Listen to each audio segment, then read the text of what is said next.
सत्यार्थ प्रकाश का स्वाध्याय हम प्रतिदिन करते हैं। तो पहले भूमिका में संपूर्ण सत्यार्थ प्रकाश में क्या है ये महर्षि जी लिखते हैं। तो आइए सबको मिलके बोलते हैं।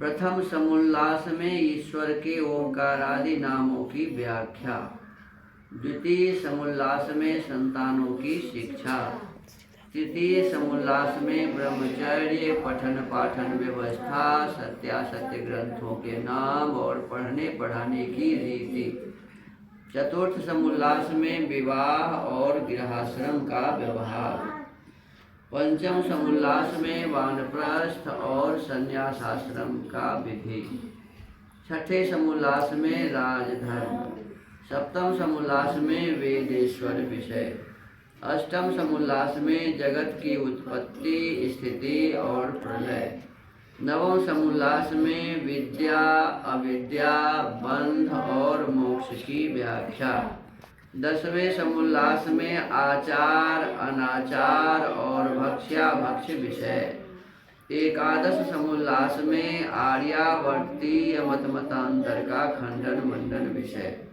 द्वादश समुल्लास में चारवाक बौद्ध और जैन मत का विषय, त्रयोदश समुल्लास में ईसाई मत का विषय, और 14वें समुल्लास में मुसलमानों के मत का विषय। तो ये 14 समुल्लास तक ये सत्यार्थ प्रकाश है। अभी हम लोग छठे समुल्लास में राजधर्म के संबंध में चर्चा कर रहे हैं।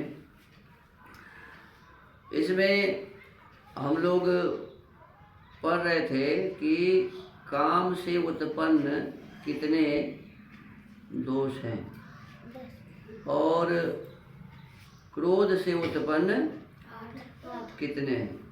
तो इसी के संबंध में अभी चर्चा कर रहे थे। तो उसमें आया था कि काम से उत्पन्न तो 10 हैं, है ना, और क्रोध से उत्पन्न 8 हैं। उसमें भी कामज व्यसन जो है वो 4 जो है सो बहुत खतरनाक है, अत्यंत खतरनाक महादोष है। वो 4 क्या क्या है? मद्य आदि खाना पीना, मद्य जिससे नशा होता है, ऐसे पदार्थ खाना पीना। दूसरा है जुआ खेलना, तीसरा है स्त्रियों का विशेष संग, चौथा है मिडिया खेलना। और इस प्रकार क्रोध से उत्पन्न जो है वो 3 मुख्य है 8 में। वो 3 में प्रथम है बिना अपराध किसी को दंड देना, दूसरा है कठोर वचन बोलना, और तीसरा है धन का गलत कार्यों में खर्च करना। तो ये 7 हो गए। ये 7 दोष बहुत ही प्रयत्न से हमें इससे दूर रहना चाहिए। वैसे 18 से दूर रहना चाहिए। और वो 18 दोष जो है 10 कामज और 8 क्रोध, इन 18 व्यसन से दूर रहने का एक सबसे बड़ा तरीका इसमें बताया कि सबका मूल क्या है? लोभ। सबका मूल लोभ। तो लोभ से यदि हम दूर रहें, लोभ न करें, तो ये सभी दोष हमसे दूर रह सकते हैं। तो इस प्रकार से हमें कल विशेष रूप से बताया गया था कि दोष व्यसन में फंसने से मर जाना अच्छा है। दोष व्यसन में फंसने से मर जाना अच्छा है। हमें कहा गया कि दोष व्यसनों से पृथक होकर, अलग रहकर क्या करें? तो धर्म युक्त गुण कर्म और स्वभाव को अपने जीवन में धारण करें। धर्मयुक्त गुण, धर्मयुक्त कर्म और धर्मयुक्त स्वभाव हमारे जीवन में होने चाहिए। आज का विषय है राज सभासद और मंत्री कैसे होने चाहिए। अब देखो हमारे यहाँ अभी संसद चल रहा है, तो वहाँ इतना हल्ला गुल्ला मार पीट सब होने के लिए तैयार हो जाता है और उसको सभा से निकालना होता है। देखो इसमें क्या लिखा है, राज्यसभासद और मंत्री कैसे होने चाहिए। तो इसमें एक श्लोक है, मौलान शास्त्रविदः शूरां लब्धलक्ष्यान् कुलोद्गतान् सचिवान् सप्तचाष्टो वा प्रकुर्वीत परीक्षितान्। स्वराज्य स्वदेश में उत्पन्न हुए वेदादि शास्त्रों के जानने वाले शूरवीर, जिनका लक्ष्य अर्थात विचार निष्फल न हो और कुलीन अच्छे प्रकार सुपरीक्षित 7 व 8 उत्तम धार्मिक चतुर सचिवान अर्थात मंत्री करें। देखो एक आदमी से काम चलने वाला नहीं है।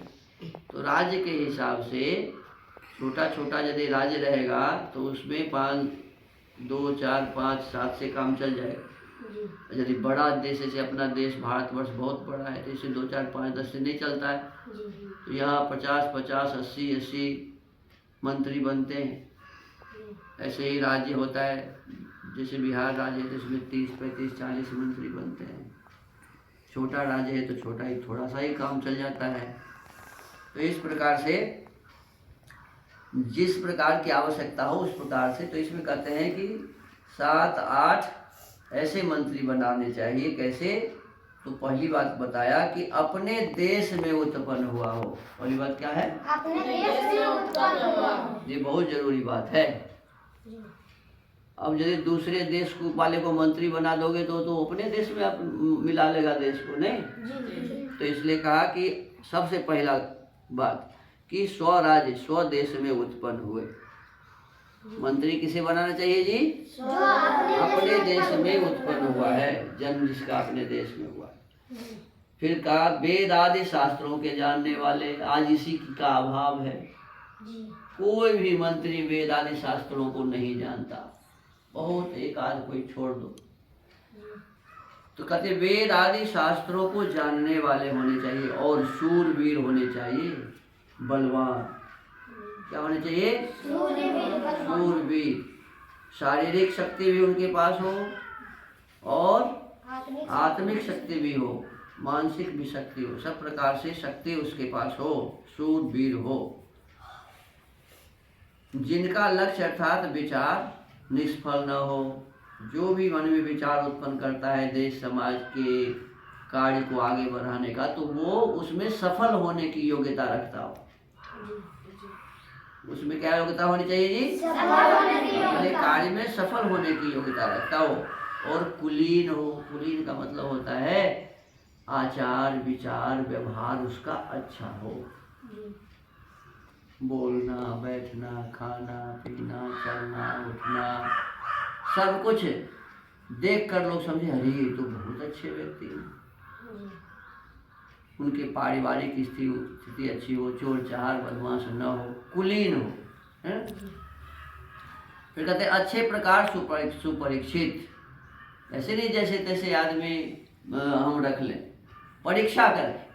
मंत्री कैसे बनाए? परीक्षा करके कि ये जो पीछे जो गुण बताया गया ये गुण इनमें है या नहीं है। ये गुण है तभी हम उसे परीक्षा करके रखें।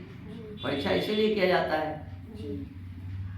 तो सुपरीक्षित, ठीक से परीक्षा करके गुणवान व्यक्ति को मंत्री बनाना चाहिए। और वो धार्मिक भी होने चाहिए, चतुर होने चाहिए। चतुर का मतलब होता है, साधारण भाषा में उसको चालाक कहते हैं। माने कोई भी काम अपना न बिगड़े ये ध्यान उसे होना चाहिए। जो काम को ठीक से कर लेने की योग्यता रखता है वही है चतुराई। जो चतुर होता है ना, वो पढ़ाई करने में ठीक से पढ़ता है, काम करने में ठीक से काम कर लेता है, जो भी उसे कर्तव्य उसका है, उस कर्तव्य का निर्वाह ठीक से करता है। कौन? जो चतुर होता है। तो धार्मिक होना चाहिए, चतुर होना चाहिए और उत्तम आचार विचार व्यवहार वाला होना चाहिए, वेद शास्त्र का ज्ञाता होना चाहिए, शूरवीर अर्थात बलवान होना चाहिए, अपने देश में उत्पन्न होना चाहिए। इतने गुण जिनके पास हो तो परीक्षा करके ऐसे व्यक्ति को हमें मंत्री बनाना चाहिए, तभी देश ठीक से चलेगा। अभी ये गुण लोग देख नहीं पा रहे हैं। बस जिनके पास जितना पैसा है, बस पार्टी वाले को पैसा दे देता है और उसी पैसे के बल पर उसे